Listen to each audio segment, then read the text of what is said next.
दोस्तों आपका स्वागत है आपके अपने चैनल स्टडी विद कमलेश में। देखिए दोस्तों, आज से हम एक और नई सीरीज भारत का इतिहास लेकर आपके सामने आए हैं। सबसे पहले आपके यूके ट्रिपल एससी और यूके पीएससी के सिलेबस के आधार पर, ग्रुप सी के सिलेबस के आधार पर हम भारतीय इतिहास का अध्ययन करेंगे। आज इसी क्रम में भारतीय इतिहास के टॉपिक सिंधु घाटी की सभ्यता से हम अपनी क्लास को शुरू करेंगे और यह सभ्यता आपको 2 से 3 पार्टों में देखने को मिलेगी, जिससे आपका पढ़ाई का जो भी मैटर है सब कुछ यहाँ पर आपको अवेलेबल मिल जाएगा। देखिए दोस्तों, अब शुरू करते हैं सिंधु घाटी की सभ्यता को लेकर। तो दोस्तों, अगर सिंधु घाटी की सभ्यता की मैं बात करूँ तो सबसे पहले सिंधु घाटी के सभ्यता के बारे में बताता हूँ।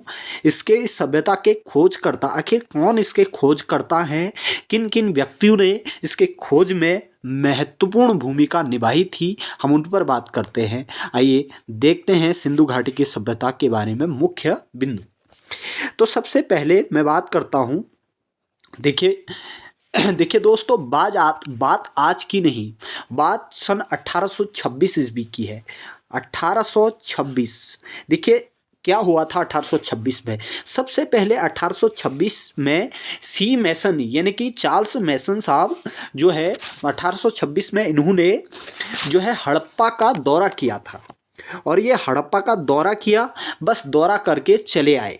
लेकिन जब इन्होंने हड़प्पा का दौरा किया उस दौरान ये इस बात को जान चुके थे, या इनको इस बात का आभास हुआ था कि इस शहर में कुछ तो है, कुछ तो इस शहर के नीचे दबा है, कुछ ऐसा आभास इनको हुआ और ये वहाँ से चले आए। उसके बाद इन्होंने 1842 में एक किताब को प्रकाशित किया, एक पुस्तक प्रकाशित की और उस पुस्तक में इस शहर के बारे में बातें की, चर्चा की और दुनिया के सामने इस जगह को ध्यान में लाने का प्रयत्न किया। उसके बाद आ जाते हैं सन 1834 में।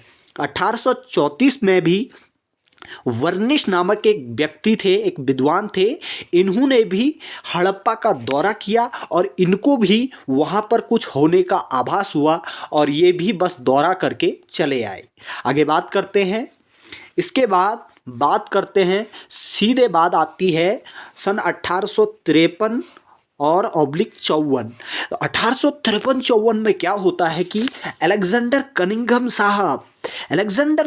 साहब ने हड़प्पा का दौरा किया और उनको भी वहाँ पर कुछ न कुछ चीज़ें होने का आभास हुआ। और एक जो चीनी यात्री ह्वेंसांग था, जो हर्षवर्धन के शासनकाल में भारत आया था, और उसने जिस शहर का अपने पुस्तक सियूकी, उसकी एक यात्रा वृतांत पुस्तक थी जिसका नाम था सियूकी, और उस सियूकी पुस्तक में उसने जिस शहर का वर्णन किया, उल्लेख किया, वो शहर कोई और नहीं जिसकी यात्रा अलेक्जेंडर कनिंघम या सी मैसन साहब ने या वर्नेस साहब ने किया था, ये वही शहर था। उस शहर का नाम उसने पो फो तो या फिर पो फो तो दो नगर नाम से उल्लेख किया। आगे बात करते हैं। उसके बाद सीधे बात आती है सन 1920 की।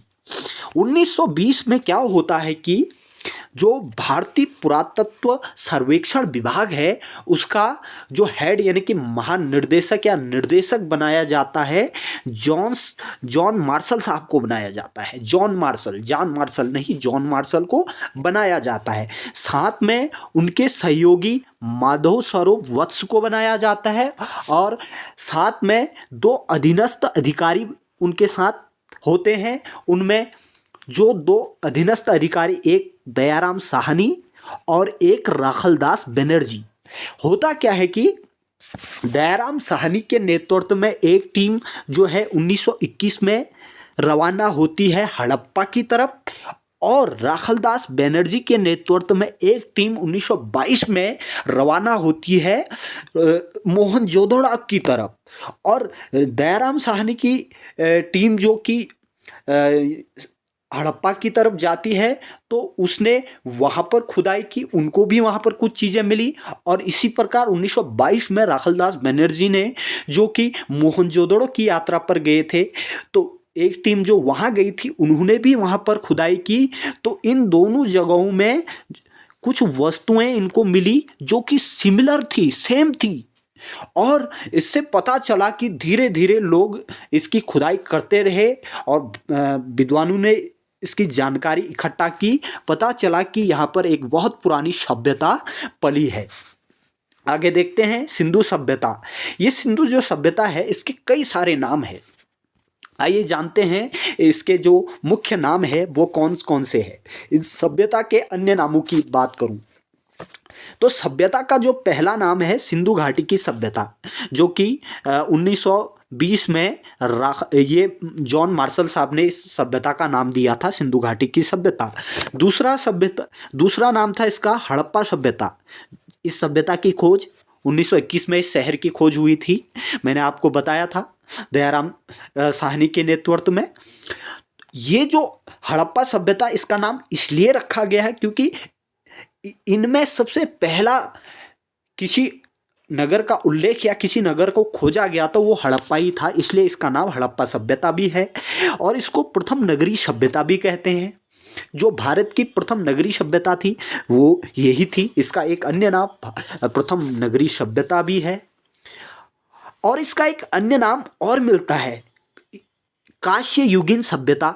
इसको कांस्य युगीन सभ्यता भी कहते हैं और इसको आद्य युगीन सभ्यता के अंतर्गत रखा जाता है, इसलिए इसको आद्य युगीन सभ्यता भी कहते हैं। इसको मेहुला संस्कृति यानी कि मेहुला सभ्यता भी कहा जाता है। साथ में इसको हरयूपिया सभ्यता भी कहा जाता है। आइए आगे अध्ययन करते हैं इस सभ्यता के बारे में।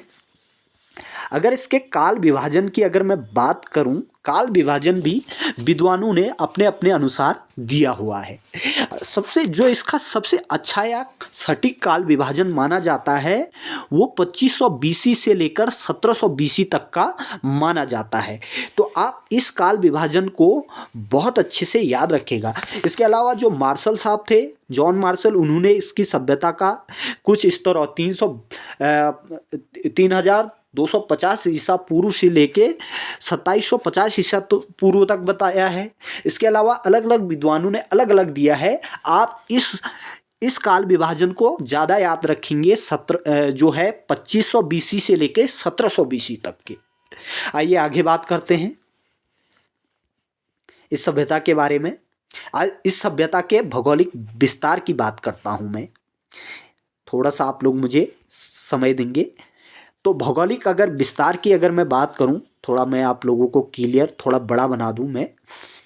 भौगोलिक विस्तार की अगर मैं बात करूं तो आप देखेंगे कि उत्तर में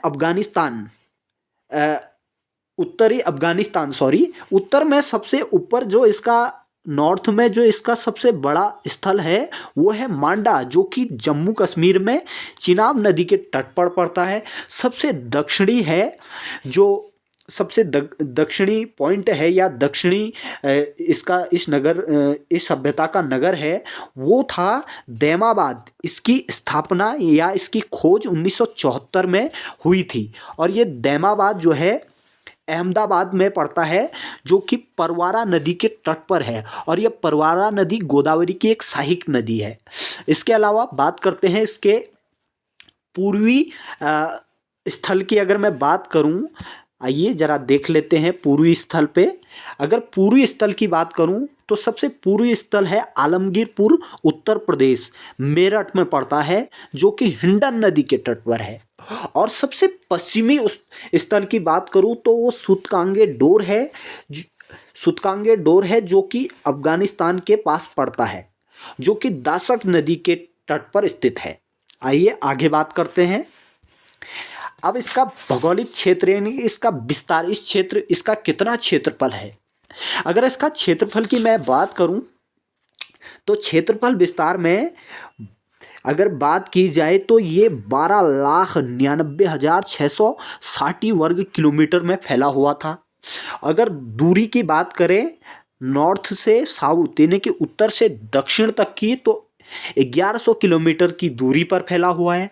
वेस्ट से ईस्ट की बात करूं तो ये 1600 किलोमीटर में फैला हुआ था। और अगर आकार की बात करें तो इसका आकार जो था त्रिभुजाकार था। आप देख पा रहे हैं जिस तरह सबसे पश्चिमी स्थल जो कि सुतकांगे डोर अफगानिस्तान में, जम्मू कश्मीर मांडा जम्मू कश्मीर जो त्रिभुजाकार था, इसके अलावा आलमगीरपुर, इसके अलावा दैमाबाद। आइए विस्तार की अगर बात करें तो बहुत लंबा क्षेत्र फैला हुआ था। तो विस्तार की अगर मैं बात करूं तो ये अफगानिस्तान के शोई सुत घोई या शर्त घोई कहते हैं, सोत घोई पर ये फैला हुआ था अफगानिस्तान का क्षेत्र।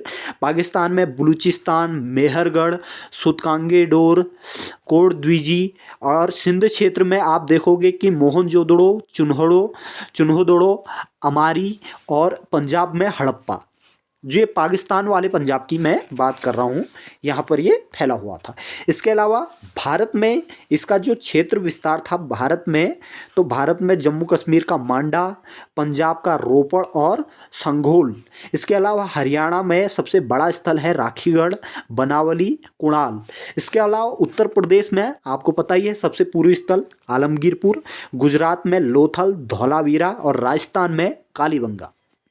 आइए आगे बात करते हैं। अब हम बात करते हैं इस सभ्यता की उत्पत्ति के बारे में। आखिर इस सभ्यता की उत्पत्ति कैसे हुई? अलग अलग विद्वानों के अलग अलग मत हैं। अगर उत्पत्ति की बात करूं तो उत्पत्ति पर हम बात करते हैं। आइए, तो उत्पत्ति को लेकर इतिहासकारों में बहुत बड़ा मतभेद है, एक दूसरे के मतों पर बहुत मतभेद है। अगर विभिन्न मत देखें तो कुछ लोग कहते हैं कि विदेशी उद्भव से इसकी उत्पत्ति हुई, कुछ लोगों का मानना है कि आर्यों से उत्पत्ति हुई, कुछ लोगों का मानना है कि द्रविड़ से उत्पत्ति हुई, और कुछ स्वदेशी मत भी है इसमें। आइए देखते हैं। सबसे पहले विदेशी उद्भव। विदेशी उद्भव को मानने वाले जो इतिहासकार हैं तो वो हैं जॉन मार्शल, इसके अलावा गॉल्ड्रेन चार्ट, इसके बाद मार्टिन व्हीलर, ये लोग इसके पक्ष में हैं। अगर हमको इतना डीप इसको देखना नहीं है, हम आपके एग्जाम में पॉइंट के हिसाब से देखेंगे। तो आइए हम सीधे बात करते हैं सिंधु घाटी। सिंधु घाटी में किस प्रजाति के लोग, सिंधु घाटी के प्रजाति के लोगों की अगर मैं बात करूं तो ये प्रोटो ऑस्ट्रेलाइट, मेडिटेरियन, इसके अलावा भूमध्य सागरी, अल्पानायड, इसके अलावा मंगोलियाड प्रकार के लोग होते थे, इस प्रजाति के लोग थे। आइए बात करते हैं समानता और विभिन्नता, यानी कि इस काल में क्या समानता थी, किन चीज़ों को लेकर समानता थी आज के हिसाब से, आज की सभ्यता के हिसाब से, और किन चीज़ों में विभिन्नता थी, उस पर हम बात करते हैं। तो अगर बात करें, नगरीकरण सेम आज ही की तरह था, प्रौद्योगिकी ऑब्लिक कला शिल्प भी था यहाँ पर, सामाजिक जीवन आज ही की तरह था, धार्मिक जीवन आज की तरह ना होकर थोड़ा सा अलग था, राजनीतिक जीवन भी इनका आज ही की तरह, ये लोग खेल और मनोरंजन में भी निपुण थे। ये सारी चीज़ें इस सभ्यता के अंतर्गत थी। सबसे पहले बात करते हैं नगरीकरण की। आखिर इनका नगरीकरण का स्वरूप कैसा था? तो सबसे पहले अगर मैं नगरीकरण की बात करूं तो आप देखिए नगरीकरण का स्वरूप। नगर योजना कैसी थी? सबसे पहले प्रभावशाली नगर योजना थी इनके वहाँ। मुख्य मार्ग हुआ करता था, प्लस गली की सड़कें भी हुआ करते थे और दुर्ग हुआ करते थे। और मुख्य मार्ग नॉर्थ से साउथ, ईस्ट से वेस्ट हुआ करता था। इसके अलावा बात करते हैं इनका जो आयताकार इस सभ्यता को माना जाता है, मतलब नगरीय सभ्यता कुछ इस प्रकार का स्ट्रक्चर बना रहता था जो समकोण रहता था, आयताकार वर्ग में रहता था। इसके अलावा ये जो लेकिन इस सभ्यता में कुछ अपवाद भी था, जैसे धौलावीरा एक अपवाद के रूप में था। यहाँ पर ऊपरी दुर्ग ऑब्लिक, ये सबसे निचला दुर्ग, जबकि और इन सभ्यताओं इसके बीच में क्या हुआ करता था, जाने आने जाने का मार्ग हुआ करता था, यानी कि एक रोड हुआ करता था। जबकि अन्य शहरों में जो था 3 दुर्ग हुआ करता था, ऊपरी दुर्ग, निचला दुर्ग और सबसे बीच का मध्य दुर्ग हुआ करता था। आगे बात करते हैं, ये कुछ क्लियर आया नहीं है। वैसे यहाँ पर आपको इसकी ज़रूरत है नहीं है। तो सबसे पहले अगर मैं फिर भी बात कर दूँ, ये थोड़ा क्लियर नहीं हो रहा है। सबसे पहले इसमें जो था ये नगर द्वार इनका कैसा हुआ करता था, हम उस पर बात करते हैं। तो नगर द्वार इनका जो था भव्य प्राचीर चीर हुआ करते थे। वहाँ पर सुरक्षाकर्मी लगे रहते थे। उद्देश्य सुरक्षाकर्मी इसलिए लगे रहते थे ताकि लुटेरे और पशु चोरी यहाँ पर ना हो सके, लुटेरे ना आ सके और पशु की चोरी ना हो सके, इसकी सुरक्षा। इसके अलावा इस सभ्यता में जल निकासी की भी व्यवस्था थी।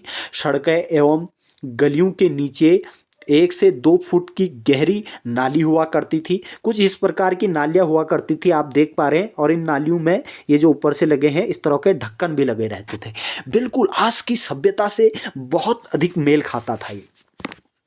इसके अलावा बात करते हैं तो इनके सड़कें जो होती थी गलियों में होती थी। इनका जो व्यास होता था कुछ इस तरह होता था, 10.5 मीटर चौड़ा होता था। इसके अलावा 1 से 2 किलोमीटर जो है लंबी इनकी वो हुआ करती थी, जो गलियों की सड़कें वो हुआ करती थी। इसके अलावा भवन निर्माण की अगर इनकी बात करूँ तो आवासीय भवन होते थे, विशाल भवन होते थे जिसमें सभाएं लोग करते थे, सार्वजनिक भवन होते थे एवं स्नागार भी होते थे जहाँ पर स्विमिंग पूल आज इनको मान सकते हो, जहाँ पर ये लोग नहाते थे। और एवं इनके भवन जो है ईंट, पक्की एवं कच्ची ईंट के बने रहते थे। इसके अलावा ईंटों का आकार कुछ इस प्रकार का होता था, एल आकार की भी ईंटें हुआ करती थी। बात करते हैं दरवाजे एवं खिड़कियां एवं सीढ़ियों की। तो लकड़ी के होते थे दरवाजे और सीढ़ियाँ। इसके अलावा प्रत्येक मकान में सीढ़ियाँ एवं खिड़की होती थी। और बात करते हैं तो मुख्य मार्ग की तरफ न खुला होकर इनका जो भवन होता था, दरवाजे खिड़की मुख्य मार्ग की तरफ ना खुला होकर उल्टी साइड में खुले रहते थे। अपवाद स्वरूप लोथल में सारे दरवाजे जो है मुख्य मार्ग की ओर खुले हुए थे, लेकिन अन्य शहरों में ये सब पिछली साइड यानी कि उल्टी साइड में खुले रहते थे। इसके अलावा आगे बात करते हैं रसोई की। अगर रसोई की मैं बात करूं तो रसोई जो होता था आंगन में होता था, जिसमें चूल्हा और तंदूरी रोटी भी ये लोग खाते थे। इसके अलावा स्नान गृह, सभी प्रकार के मकानों में स्नान गृह की व्यवस्था थी। यानी कि जो है सोचिए आप, स्नान गृह उस सभ्यता में सब घर में मिलता था, आज तो नहीं मिलता फिर भी। इसके अलावा पहली मंजिल दूसरी मंजिल हुआ करती थी, सभी घरों में शौचालय हुआ करते थे, सबसे अच्छी बात है। इसके अलावा ग्रह पुरोहित ग्रह यहाँ जहाँ पर ये लोग संभवतः धार्मिक कार्य करते होंगे। तो विशाल ये मोहनजोदड़ो में पुरोहित गृह मिला है जिसे विशाल विश्राम गृह कहा गया है, विशाल विश्राम गृह कहा गया। और विशाल ये जो विशाल भवन था इसका जो था 69 यानी कि 69 गुणा 23.5 मीटर व्यास के हुआ करते थे। जॉन मार्शल ने इसे पुरोहित आवास की संज्ञा दी है। आगे बात करते हैं सभागार की। तो सभागार जो होते थे विशाल बाजार वाले कक्षों में हुआ करते थे, जो कि जॉन मार्शल ने बताया है। इसके अलावा बौद्ध मंदिर भी यहाँ पर हुआ करते थे। विशाल भंडार गृह की अगर मैं बात करूं तो ये हड़प्पा से मिला है, जो कि 50 गुणा 40 मीटर व्यास का था, विशाल भंडार गृह। इसके अलावा प्रसाद मोहनजोदड़ो से महलनुमा भवन मिला है। जो मोहनजोदड़ो था वहाँ से एक महलनुमा भवन मिला है, जो संभवतः प्रशासनिक कक्ष माना जाता था, जहाँ पर प्रशासन के कार्य हुआ करते होंगे, ऐसा कह सकते हैं। और अगर जनसंख्या की बात करें तो सबसे ज़्यादा मोहनजोदड़ो की जनसंख्या थी, जो कि 35,000 के करीब थी। और इसके अलावा फिर लोथल की 15,000 के करीब RS राव के अनुसार। अलग अलग इनकी, 1 मिनट थोड़ा सा आप लोग मुझे समय देंगे, हुआ करता था, सॉरी, थोड़ा सा ये जनसंख्या की बात करें। और अगर नींव की बात करें सामान्य तौर नींव जो है नहीं भरी जाती थी, अपवाद कोडद्विजीय में भरे गए हैं। इसके अलावा और अगर मैं बात करूं तो घर की वस्तुएं हैं, घरेलू उपयोगी वस्तुएं, ईंट हो गए, इसके अलावा ग्लास, कढ़ाई, तस्तरी, चम्मच, अंगीठी, ये सारी चीज़ें इन लोगों की सभ्यता से मिले हुए हैं। मछली पकड़ते थे लोग इसके अलावा, और तांबा एवं कांसा के जो है औजार बनाते थे। हाथी दांत का उपयोग भी ये लोग करते थे। सीपी का प्रयोग करते थे। इसके अलावा चम्मच, चमचा, ढक्कन, ये सारी चीज़ें इस सभ्यता में विद्यमान थी। इसके अलावा इनकी जो कला एवं शिल्प कला थी उस पर बात करें तो शिल्प कला इनकी, विज्ञान एवं प्रौद्योगिकी की बात करें तो गणित का इस्तेमाल भी हुआ है, यानी कि माप तोल की इकाई इनके वहाँ थी वाट। इसके अलावा वटखरा, ईंटों का आकार भी कुछ इस तरह का था, यानी कि गणित का प्रयोग भी करते थे। खगोल शास्त्र का भी इस सभ्यता में प्रयोग हुआ है। खगोल शास्त्र का जो प्रयोग होता था वो मौसम के आधार पर होता था, और मौसम के आधार पर ही फसलों का उत्पादन ये लोग करते थे। एवं धातु एवं रसायन, यानी कि धातु एवं रसायन का भी प्रयोग करते थे। आप देख पा रहे हैं सोना, चांदी, टिन, कांसा, इन प्रकार कई प्रकार की धातु का भी इस्तेमाल कर रहे हैं। इसके अलावा चिकित्सा, ये लोग चिकित्सा का भी उपयोग करते थे। आज की तरह डॉक्टरी, यानी कि चिकित्सा में आप देखो ये साफ सफाई एवं नालियों का निर्माण और कई सारी चीज़ें इस सभ्यता में थी, विद्यमान थी।